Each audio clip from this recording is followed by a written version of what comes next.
PhD candidate in English at the University of Florida. And Ryan wrote an article that I found really interesting. So I wanted to talk to him about this because I'll say off the bat, Ryan, I find this a difficult topic. And so I think it's a really necessary topic at the same time. Ryan wrote an article entitled James Joyce, Eugene Stratton, and Spectrality, the absent presence of racial politics in Ulysses. It's in James Joyce Quarterly, and I will put a link to that article if you want to read it before or after listening to us. Anyway, welcome to the podcast, Ryan. How are you today? I'm fine. Thank you very much for having me. I should note that right off top that we're going to be discussing some sort of difficult and sensitive topics like racism and racial stereotyping. So just wanted to sort of give a heads up on that. I should also mention that the designer for the cover art of the James Joyce Quarterly that I'm in is Robert Berry, who you guys had on your show at one point. Yes. That's right. Yes. So yeah, I think he'd be 2 bonus episodes back. So check that out. I see. Yes. Yeah. His art, I don't know how he does it. It just looks so great. Well, okay. So I've been asked to participate in the podcast today because I published an article last year about Eugene Stratton, and it was a long time coming because the article is sort of ambitious in its scope insofar as it is highly kind of theoretical and relies on a particular kind of methodology. And I know that this podcast tends to be a little bit more public intellectualism or public scholarship kind of friendly. So I'll try not to like employ too much jargon because no one likes that. I would say if you want to use the jargon and you think that's what fits, use it. But it's define your terms. Sure. So we can remain accessible to everybody. Yeah. Right. So who Eugene Stratton was, he was a white man who would wear blackface makeup and would participate as a minstrel show performer. And so what minstrel shows were these sort of racist caricature kind of performances that were unfortunately very, very popular in 19th century and early 20th century, not just the United States, which was dealing with the aftermath of chattel slavery in the 19th century, but as we'll see in Britain as well. Eugene Stratton was a minstrel performer who had a very long-running career. He was born in 1861 and died in 1918. And initially, he was from Buffalo, New York, and did some performing in blackface in the United States, but really skyrocketed to popularity when he moved to Britain. So what we see with Eugene Stratton's minstrel performances is that they rely a lot on some really, really racist stereotypes, right? They depict a very kind of caricature, almost sort of cartoonish kind of dialect, parodying African-American ways of life and African-American appearances in ways that are overly exaggerated, and really kind of relying on a lot of really kind of hurtful and racist and dangerous and violent kind of rhetoric.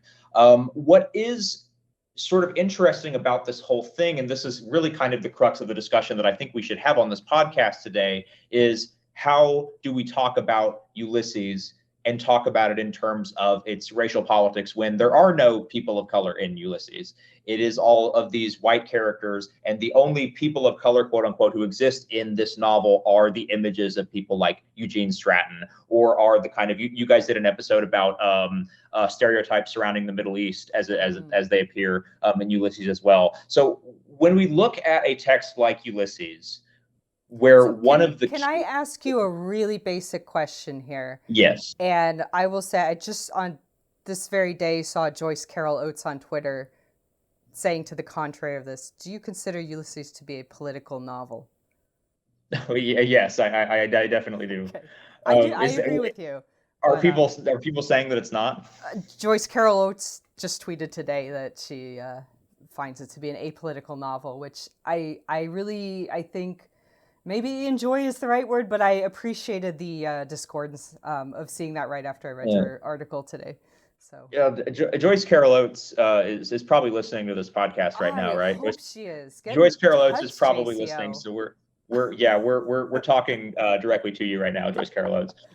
The theorist who I want to talk about, a longtime Joyce scholar named Vincent J. Chang, who I actually got to meet last year in Dublin at the conference, and talked to him for 5 seconds and shook his hand. He probably doesn't remember me, but he said in an essay once that he doesn't understand how people could read Ulysses without paying attention to its politics. For decades, it wasn't read as a political novel. It wasn't saying anything about race and nationhood, and political violence, and intolerance and imperialism. And then, of course, then you have all of these Joyce critics, Dominic Manganiello's book Joyce's Politics in 1980, and then you have sort of a watershed movement of all these political critics of Joyce in the 80s and 90s, and then turning the prior traditions of Joyce scholarship on their head, basically. And so one of the really, really big texts in that vein was a book by Vincent J. Chang called Joyce, Race, and Empire, which came out in 1995.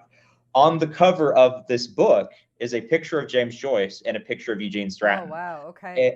And so that really does show how the figure of Eugene Stratton, this minstrel performer that gets mentioned a handful of times in Ulysses, really does kind of get at the heart of the different kinds of racial politics of the novel in such a way that really kind of forces us to confront what is Joyce's relationship with race, because he is talking about race in this novel throughout. Leopold Bloom is somebody who speaks out against the nationalist and racist rhetoric of the citizen, but he's also somebody that has internalized a lot of stereotypes because of the discourses that are surrounding him.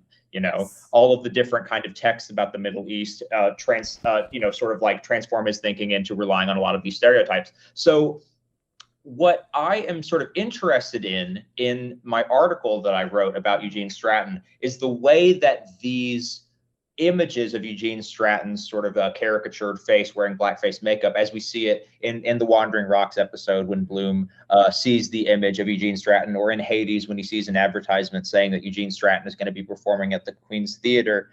What happens once these characters see these things? They end up becoming part and parcel of their worldview. Leopold Bloom at one point has a vision of two African-American people in the Circe chapter. And then it turns out that these are characters who are based on other minstrel show performers, right? He can only kind of think about people of color in terms of the images that he has seen, and they are all inaccurate. They are all stereotypical. They are all problematic. They're all like horrifically racist. I had completely forgotten that passage in the Circe scene until I went and reread it today, and it's rough. It's rough to get through that. It's yes. Yeah. And so there are a lot of, one of the things that Chang talks about in his book, which is now sort of a classic of Joyce criticism, is that by including these kinds of stereotypes, Joyce is kind of undermining them. Joyce is showing, hey, all that's really here in Ireland is all these discourses without any real kind of accurate sort of representation.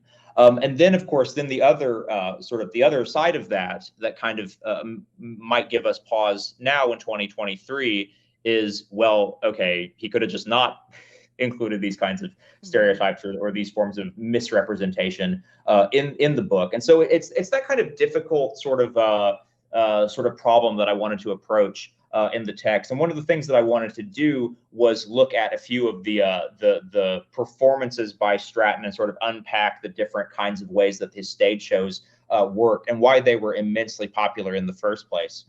And were they popular in Ireland? Yes, they were.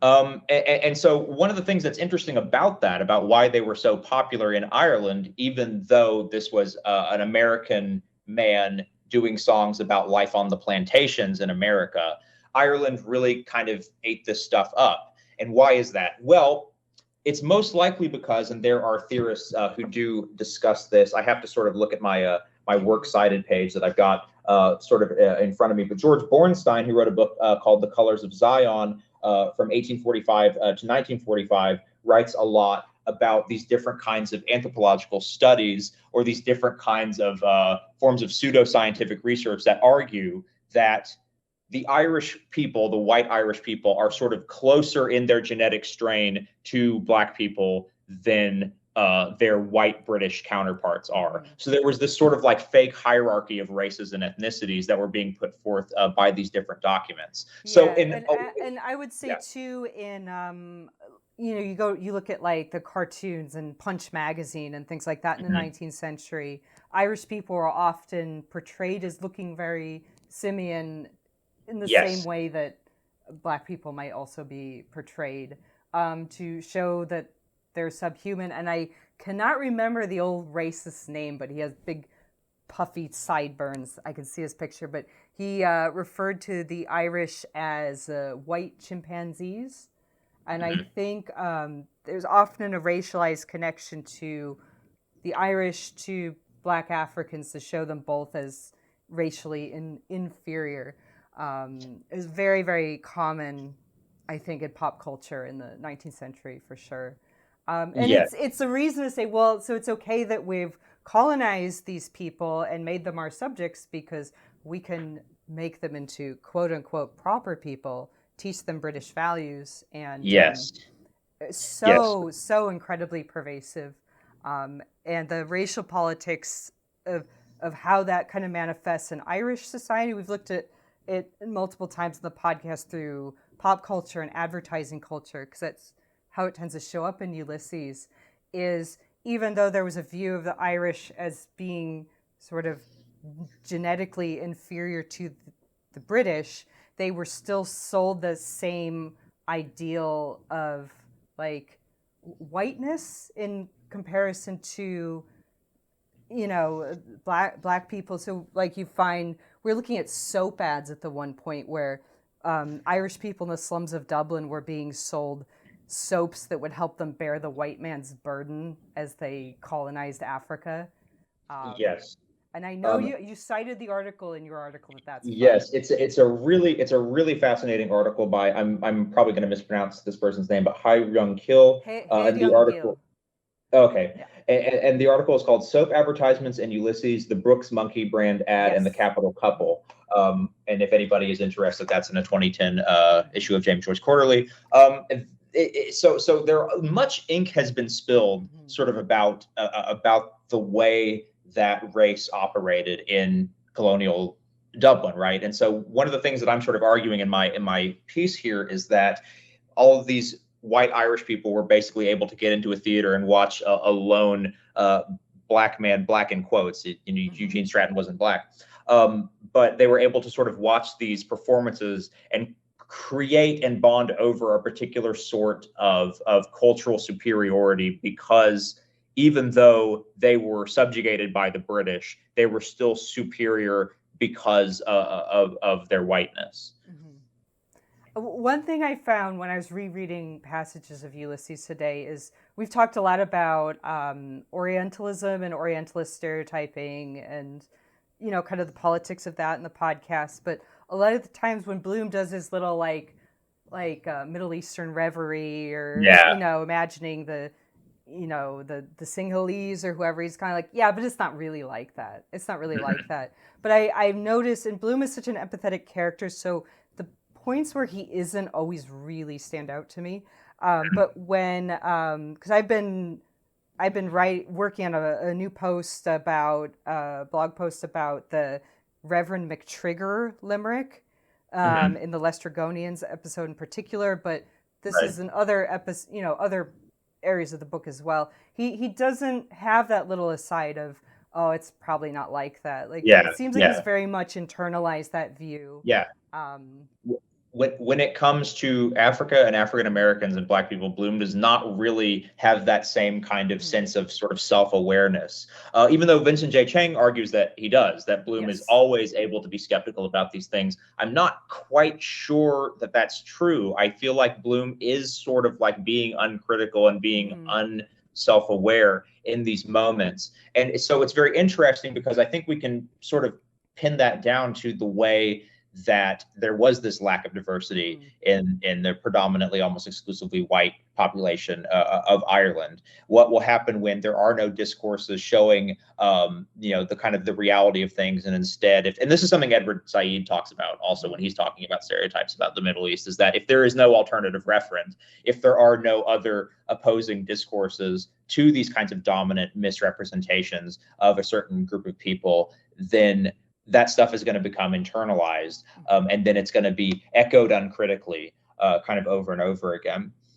One thing that I was also interested in when I was thinking about Eugene Stratton is I did some research into somebody that doesn't really get as much focus on. There are a lot of really interesting things that have been written about Eugene Stratton, and there's a really kind of useful history overview by Michael Pickering called Eugene Stratton and Early Ragtime in Britain, which is a very lengthy article that provides like a lot of biographical info about Stratton. But a lot of people don't talk about Leslie Stewart, who was a collaborator with Eugene Stratton, another white man who was writing the songs and creating sort of the way that these shows were going to be run. So I was looking at some old sheet music from the 1890s at the Albert and Shirley Small Special Collections Library at the University of Virginia while I was getting my master's degree there. And if you look at the sheet music for these Eugene Stratton songs, first of all, you see the racist caricature images on the front cover of the sheet music, but you can also see that the songs themselves are written with these stage directions saying, okay, dance here. Okay, now there's going to be a sound on the stage over here. And then alongside the racist dialect of the stuff that isn't accurate, the way that Eugene Stratton is going to be singing is also kind of paired with these other sounds, sort of like mimicking the sounds that you would probably hear on a plantation. And then these stage directions having these very specific kinds of ways that Stratton would dance. Apparently, Stratton's ability to dance on stage was one of the things that really people were really drawn to. Apparently that was like a big part of his act. That was like a big selling point for him as a performer. But what's also interesting is the way that we might kind of hear these sorts of performances rather than just seeing them. There are a lot of theorists of race like Fred Moten who argued that the dominant critical tradition tends to privilege the visual over the audible. And one thing that he's kind of interested in is listening to the way that different sounds or different forms of music end up also acting as these sort of like discourses talking about race. And so one of the things that I sort of became interested in was sort of listening to the performances, but also reading the way that these performances were going to sort of sound when you look at them in the sheet music. The racism is built into the very structure of the stage show itself. It wasn't just like Eugene Stratton came out there and sort of like winged it. It was all very like deliberately kind of built into the structure of the performance itself.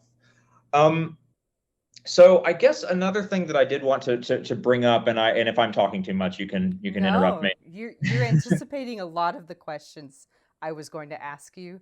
You've actually said some of the questions I was going to ask you. So I I guess what I'm thinking of is I think I kind of understand the place of minstrel shows in an American context because they reinforce,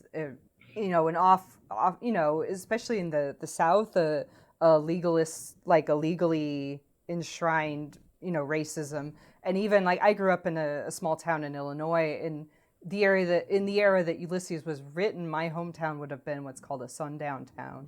Yes. So, which is for anyone who's not familiar with that term, it would mean that any black people in town needed to be out by sundown, or the worst things you can imagine would happen to them. There would be a lynch mob. Yes. Yes, and I'm from Arkansas originally, and that was a place that had a lot of what we would call sundown towns in those towns, and that kind of thing as well. So it was this very kind of like, obviously, with slavery and with these kinds of like legal structures of it, it's rather, I guess, unexpected that these would be such a massive hit over in Ireland. But when we think about, I was kind of leading to is like I understand them in a very grim way in an American context. I think, and it's curious to me what appeal they would have to people in Ireland. Mm-hmm. And I want to hear you talk. I have some guesses about that, but I want to hear you talk about it, Ryan. Yes, yes. I mean, so much of Irish identity has to do, in no small part, with its whiteness. There's a book. It's by Noel Ignatieff, and it's called "How the Irish Became White." Mm-hmm. And it's a very interesting book that talks a lot about the way that subjugation by the British ended up, it necessitated a clinging to the kind of whiteness Irish identity, and that's what I kind of attribute this popularity to. As well. I think that there was a kind of morbid fascination with these kinds of minstrel shows and these minstrel performances that the Irish had at the time. Due first of all due to the lack of the diversity. Secondly, because there was a clinging to the white Irish identity, and also the thinking that these representations were taken to be the truth. Right? These stereotypes were considered to be accurate and correct and factual. And so this ended up becoming like an almost kind of like anthropological excursion for these people going to the theater to see what Black life was like, when in reality it was not. Yeah, and I would think too. I think it's one thing that was happening in the literary world around the turn of the 20th century would be the Celtic literary revival in Ireland, which I know we've talked about quite a lot on our show. But a big, I'd say a goal of that literary movement, as well as like the Gaelic revival of the language, is to solidify an Irish identity and really an Irish cultural and ethnic identity separate from the British. And I mean, now one of the leaders of that would have been W.B. Yeats, who later in his life got kind of fashy anyway. But I would. A lot of that was I would say led by upper class people in Ireland, a lot of the Anglo-Irish ascendancy, and I would think that a goal of establishing that very white Irish identity would also be then to separate, say, we're not white chimpanzees, we're not like the other, racialized, colonized people, we're actually really great. And so there's always kind of a pecking order, So Right. I think for an upper class, definitely the revivalists, and a lot of Irish nationalists politically at that time too, what they hoped to achieve was not necessarily a free and equal Irish society, but equal footing for the Irish gentry alongside the British gentry. For the elite. And I think that would have been racialized. And I think, for people of from a lower class in Britain too, there's always a pecking order to say, like, we're the lowest of the low in Ireland, but there are still someone below us that we can kind of punch down at. So Right. That's kind of been my assumption of where popularity of things like minstrel shows in Ireland would come from. But that's, yeah. Yes, and the Irish revival was very much also about nostalgia. There was a lot of the Irish revival about wanting to sort of recapture the great Irish past, or going back to when Ireland's literary forms, were not sort of like bogged down by modernism. But then you've got people like James Joyce who reject, sort of like the Irish past and the Irish nostalgia, and instead wants to make something that's completely new and radical and something that no one's ever seen before. So then you've got books like Ulysses and Finnegan's Wake that are like actively flying in the face of the very much kind of like emphasis on proper English, on civility, and on kind of these certain kind of standards about what proper literature is. Yeah.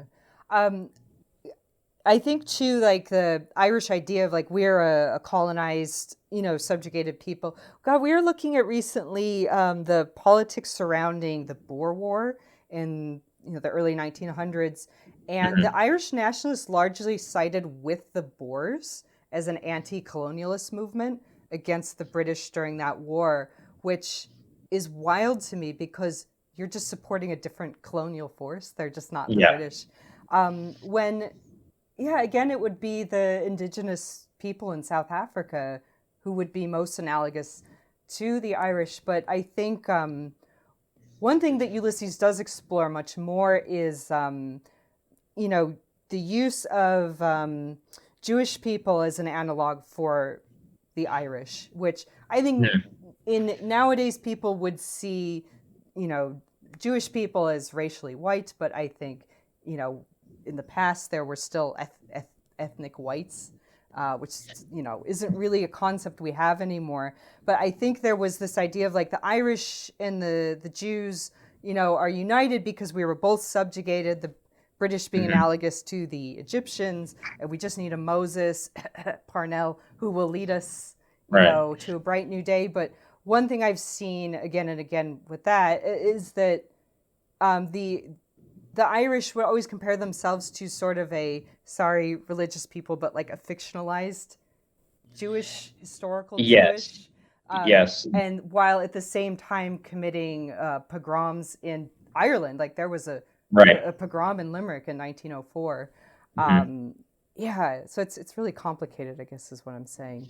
Yes, and Joyce mentions that this kind of like this sort of like almost kind of felt kinship between, say, the Israelites in the Bible and the kind of like Hmm. vernacular and rhetoric used to talk about the Irish colonial struggle. Now, that's in one of the essays or lectures that he gave. That's in the Critical Writings book. I don't Hmm. recall which one. It might be Island of Saints and I Sages, think but it it's might that not be. one.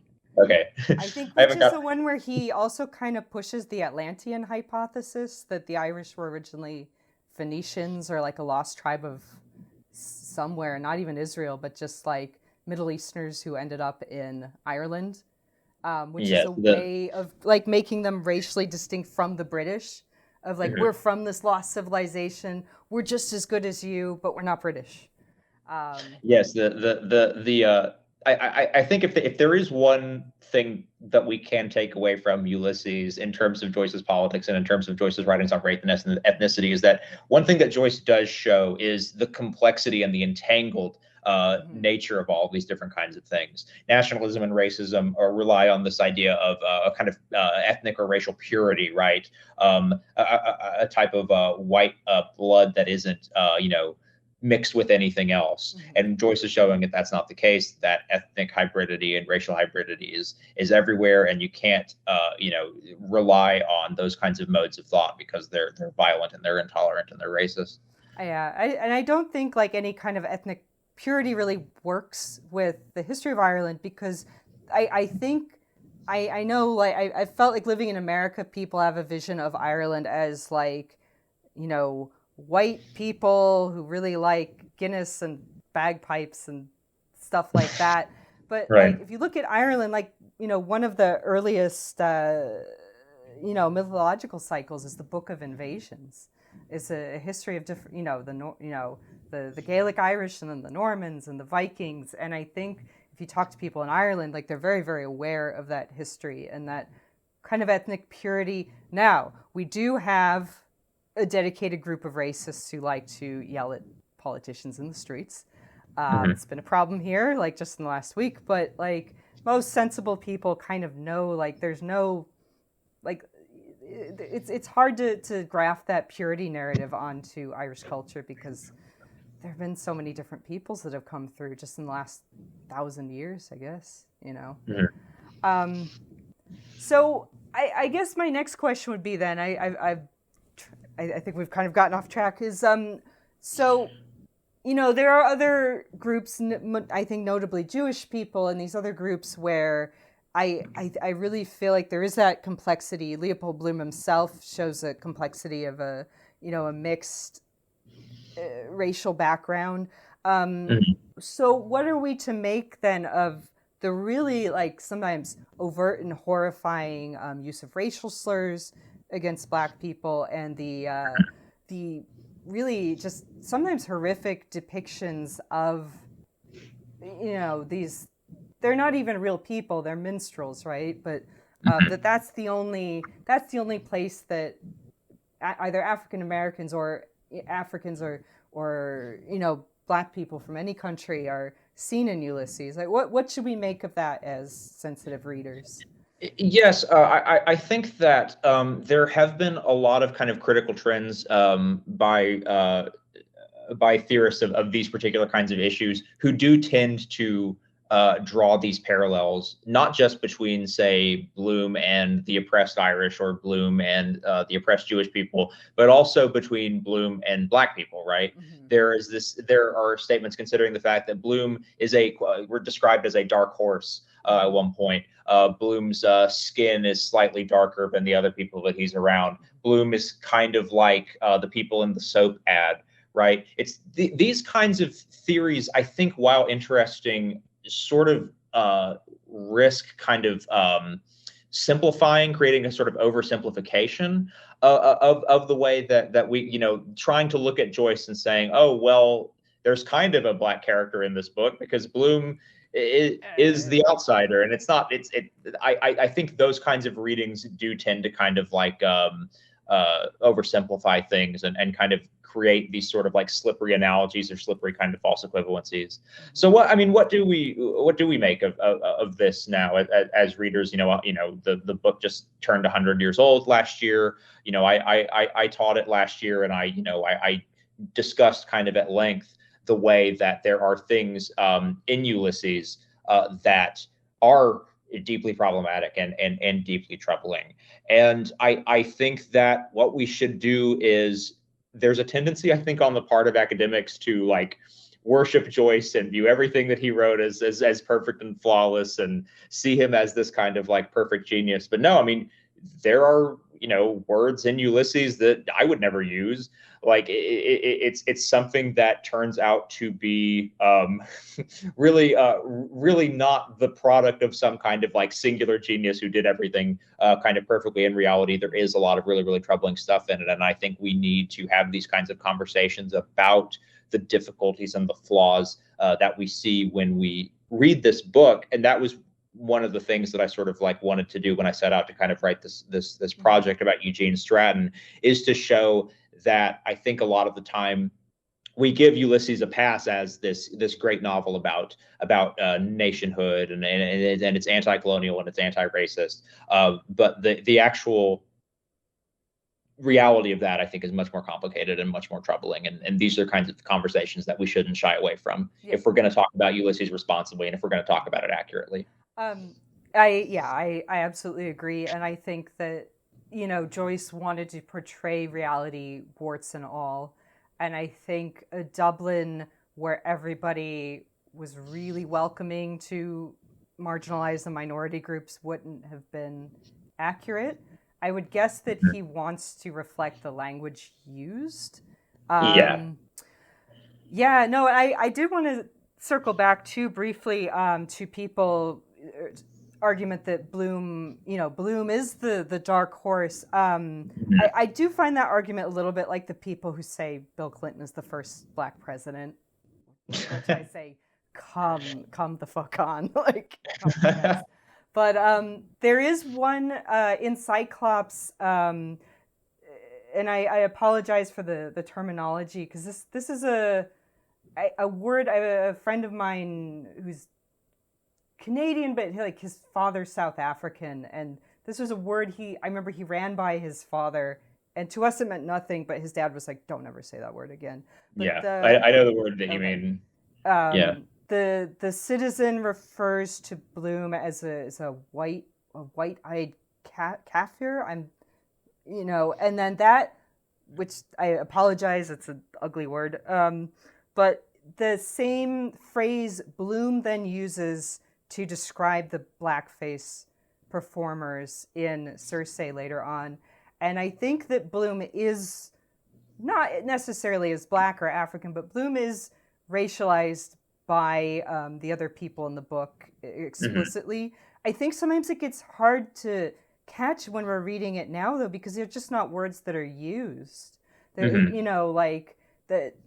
It's something that like definitely flew by me until this afternoon when I was, gathering material for talking to you. And but I don't think Bloom sees himself as Black or African, and I don't think the other characters do either. But I do think he's also referred to as this is actually a point I wanted to kind of correct myself on, because when we talked about the passage with John Henry Menton in Hades, he uses a word to refer to Bloom that's similar to a raccoon, but it's a racial epithet. Right. And Yeah. it's used it was mentioned in the Gifford and Seidman annotation as just like, oh, it just means that he's an idiot. But it is used in that same passage, the minstrel show passage in Circe, in a Yes. racialized context. Uh-huh. So it's Uh-huh. they use it the same way a racist would use it now. So I Right. do want to correct myself there because I was not accurate. But again, that was directed at Bloom. So it's yeah, they use the same kind of racialized language for Bloom, even though I think by today's standards he would be a a white person. As a Hungarian, I think Viktor Orban would see the Hungarian people as a white people, considering how, God, just in Hungary, how much white supremacism has become a thing there. Anyway, I'm definitely getting Yeah. off track. Yeah. As long as we're kind of like I do need to sort of issue a correction. I think at one point also in the Circe episode, the Bohe brothers who do get a mention were minstrel performers, but they were actually Black people who were doing these minstrel performances anyway. Yeah. Which so there. I think earlier I suggested that the minstrel performance were all white people, but that I remember that reference, and I didn't want that to sort of get away from us as well. Right. And so what is troubling is that there are all these slippages, right? There's this idea that, oh, well, this kind of like phrasing where we racialize Bloom, then that is just sort of this blanket kind of catch-all sort of term where we can make any kind of reading about race or any kind of reading about nationalism that we want.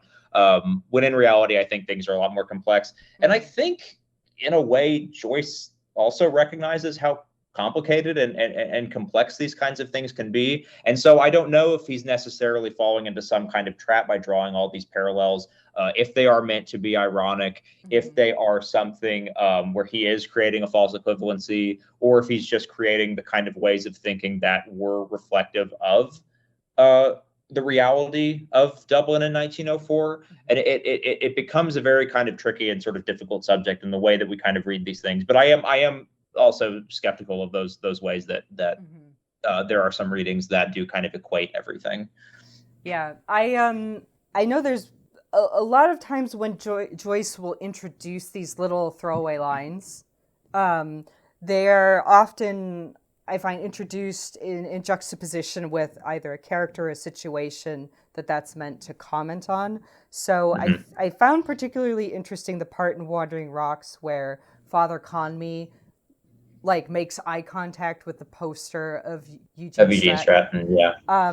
Because he is introduced off screen first as a character who's ministering to African people, and that he was giving a talk on Saint Peter Claver. Are you familiar with that saint? I'm not. So definitely, if you're I don't have it in front of me, but there's a really good, I'll send it to you in an email, a really good paper I read about him. But he was a Jesuit, I believe a Spanish Jesuit, who he went to, I believe, Colombia, somewhere in South America, that was a Spanish colony at that time, and he would meet enslaved Africans coming off the boats and basically go on the boat and say, look, I know you're hungry. You've just come on this horrible journey. If you want food, I'll give you food. I'll give you clothes. Communion. But you gotta, you have to become Christian first. And that was, he's mentioned as ministering to the Africans. Yeah. And that. Yeah, and baptizing them. I think is also something that's interesting. He is now, I think he's considered a patron saint of African Americans, and there are a lot of majority Black Catholic churches that are Saint Peter Claver Catholic Church.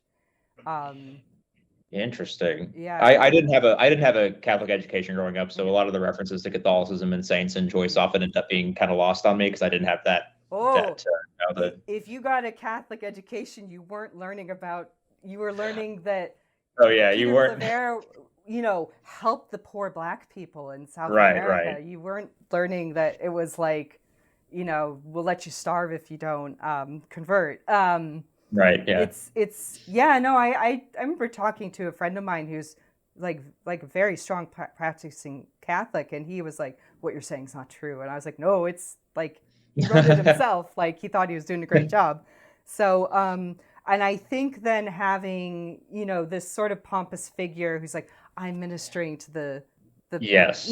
being confronted with this like cartoon version of an African Hmm. man is meant to. I think it's meant to Yeah. make Conmee look, Inspiring a lot of pity, I think, also, yeah. of the way that Father Conmee thinks of all the souls who are going to be unbaptized and who are going to go to hell. It's interesting because Father Conmee does have this reputation, in not just in US, he's been imported as well as this kind of savior figure. Mm-hmm. He's the one that vindicates Stephen when Yeah. Stephen's glasses break and he gets beaten by the head instructor. And then Father Conmee is also somebody who's generous, who is, thinking of it, having the same kind of thoughts of pity and empathy that Mm-hmm. Bloom would have. But there's this other kind of darker undertone to that as well, that it's very much about, it's very much placed in a way of pity and not so much empathy, but rather a desire to save these people according to a Mm-hmm. particular set of white Western Christian values. And I think part of that saving too comes with I would I think sort of looking down on the people that you're saving. So I've interpreted that as like when he looks at Eugene Stratton and he sees this horrible like caricature of a black person, that's kind of what he sees then when Yeah. he looks to these the black Africans that he's quote unquote saving, is that he Yes. kind of looks at them in a similarly disdainful way. That's how I would interpret that. I would love to read more about it. I actually found it's not super easy to find a lot of in-depth scholarship about especially anti-black racism in Ulysses. Certainly Vincent Cheng's book I can't recommend enough, and your Hmm. article was very interesting, but I find a lot of scholars like just don't really deal with it, or they kind of move past it a little too quickly. And Hmm. I mean, Yeah. yeah. Well, that was, that's tends to be sort of what will happen when you're, a grad student. You try to find those gaps in the scholarly literature that are interesting. Because I was sort of aware of the fact that all the statements about race in the novel pretty much boiled down to Bloom's Jewishness, Hmm. and rather than kind of going in other directions outside of that. But I do think there's a really interesting article that just came out in James Joyce Quarterly by my friend Ellen Scheibel. Scheibel. Hmm. I'm not sure how to say her name, about whiteness in Dubliners and about the Right. references to blackness that come up in The Dead Yeah. as well. So that's a really good one. I would recommend that one. Okay. But like, these are things that are just coming out, Right. now. Yep. I mean, like for a long time, this kind of thing wasn't really discussed, or if it was like there'd be like an article every few years or something like that. And now I Yeah. think it's maybe we're seeing sort of a new sort of influx of this type of research. I think that's good. I think that can only serve to add complexity to Ulysses. And um, Yeah.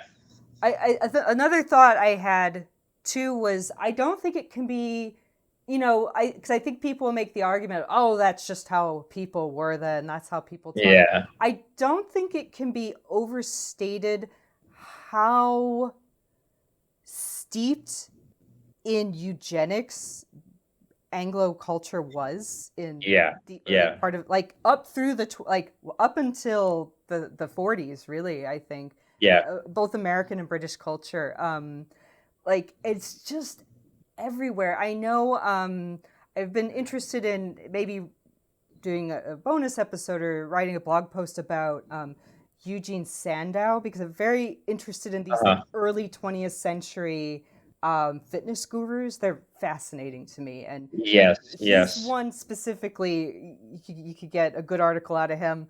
But I was like, Hmm. I wonder what happens when I Google Eugene Sandow eugenics. And the first thing that came up was an article that was like, well, his name was, I think it was Friedrich Wilhelm Muller, and he changed it to Eugene based To on sound like eugenics. eugenics. He said straight out, Wow. I wanted people to know that eugenics was part of my program. So he Wow. literally changed his name. So I wonder if it was Eugen, because it's spelled Eugen and not Eugene. Oh, I But see. there's also Interesting. a tendency, like, I don't know if you're Yeah. familiar with Bernard McFadden, but his name was Bernard, and he changed it to Bernard to sound more like the roar of a lion. So that was like, Interesting. Is he it, was he another fitness guru? yes, yeah, I he see. he coined the term. Was it physical culture? Very much like we'll be healthy and fit, and also you know eugenics. So I see. I yeah. see. Yes, it is interesting. I mean, I think that scholars and teachers and professors today are inclined to just say, oh, well, that's a product of the time. That's Hmm. just that's just how it was, or that's just the way that people spoke in terms in those days. And I think, well, no, I mean, yeah, yes, it was, and we need to talk about that. Yeah, and how does It, it, it how does that yeah, inform the novel? Like, how does that, yeah. affect how Joyce saw the world and how Yeah, Bloom yeah. saw the We world? And we can't just write it off as a historical I don't know accident or historical indiscretion. Rather, we should be investigating these mhm, kinds of issues rather than kind of like sweeping them under the rug and mhm, rather than kind of investigating this stuff. mhm. Yeah, and I think it can make people feel squeamish because I know I was feeling this today as I was compiling notes for this. Is that I love this book so much and I've spent so much Mhm. time and effort. And I have this moment of in the wilderness today where I was like, am I just promoting a racist book? Like, Right. That. have I spent the last 5 years promoting a book that just, it's good in so many ways, but it Mhm, just hates black people. And mhm. what does that say about me? And like, even a moment where I'm like, can I keep this podcast going? And I thought, well, I have to talk to Ryan today. Yeah. So I guess I got to at Yeah. least go through this evening. But Right, yeah, I did could sort of confront that together. yeah, Yes, yeah. I mean, it is kind of, and I think that is one reason why people are inclined to dismiss these kinds of things, like these scholars who have been studying Ulysses for decades. They're inclined to just say, "Oh, well, that was just the way that it was." Joyce is still a genius. Ulysses Hmm. is still perfect. If we're going to contextualize and look at a work of art, we have to recognize and come to terms Hmm. with those kinds of flaws rather than view it as some sort of like singular kind of like great piece of artwork that's Hmm. untouchable basically. Are there any prominent Black Joyce scholars? Oh yes, so Zoe Henry Hmm. is a PhD candidate, I believe at Indiana, if I'm not Okay. mistaken, and her scholarship about Joyce and race is quite interesting. Okay. All right. Yeah. Okay. I will definitely look her up because I Mhm. don't Yeah. think we can solve this problem in an hour, Ryan. Yeah, yeah. I'm She gave a sorry really to great say. talk. She Hmm. gave a really great talk last year in Dublin about Molly's soliloquy and the Nella Larson novel Quicksand. If Okay. you know that book, I the Harlem don't. Renaissance writer Nella Larson, um, and so there is so Hmm. much still to kind of be said and to talk about these kinds of issues because they were talked about in such kind of like fleeting ways for so long. These kinds of issues Yeah, in Joyce I scholarship. really got the impression outside of Vincent Chang, I want to, although I think he was too easy on Bloom. I like that book, but I think he was too easy on Bloom, but that's neither here nor there. But it just always felt like it was an afterthought. Like it was just did not feel interesting to any of the writers. And I don't know if that's just maybe their own bias. Like I would assume so, but I don't know. Yeah, it's definitely a gap in the scholarship from my Yeah, non-academic point of yeah, view. most definitely, most definitely. But people are sort of like analyzing it in some new and interesting ways, um, which is maybe my favorite thing about being a Joycean is that there are all these different directions you can take. You find one name in Ulysses and you dig into that and you Hmm. can write, a lot of really, really interesting stuff about it or read a lot of really Hmm. interesting stuff about it just because every single name in the book or every single location in the book is just loaded with all of these different Hmm. things that are really, really interesting. So I definitely do feel as though there is a lot to be said about this. Hmm. Like this is something that I mean, I analyze what songs of Stratton's and Stewart's in the article, and I mean, I have basically scratched the surface. I mean, there was so much more. He was very popular, and Eugene Stratton's work is something that there's been a lot of writing about him, and there's been a lot of writing about him and Joyce, but not in such a way as to really kind of wrestle with it and grapple with these kinds of like larger sort of issues, I think. All right. Is there anything I didn't ask you that you want me to ask you? No, I don't. I mean, I don't think so. I really do like this podcast. It was such a nice message that I got when Kelly asked me to come on the show, because I'm a fan of the podcast, and I'm a fan of the laid back style of it all. I'm a big fan of the really kind of like relaxed way that we're just shooting the breeze about Joyce. I really do like that kind of like that way of structuring the podcast a lot. So it's really been great to be here. Thank you very much for having me. Thank you. And yeah, I mean, our attitude is that Joyce is not for everybody, but it's for anyone who wants to read it. So I hope that we take one more step in that direction today. Thank you so much for your time, Ryan. Thank you very much. Thanks.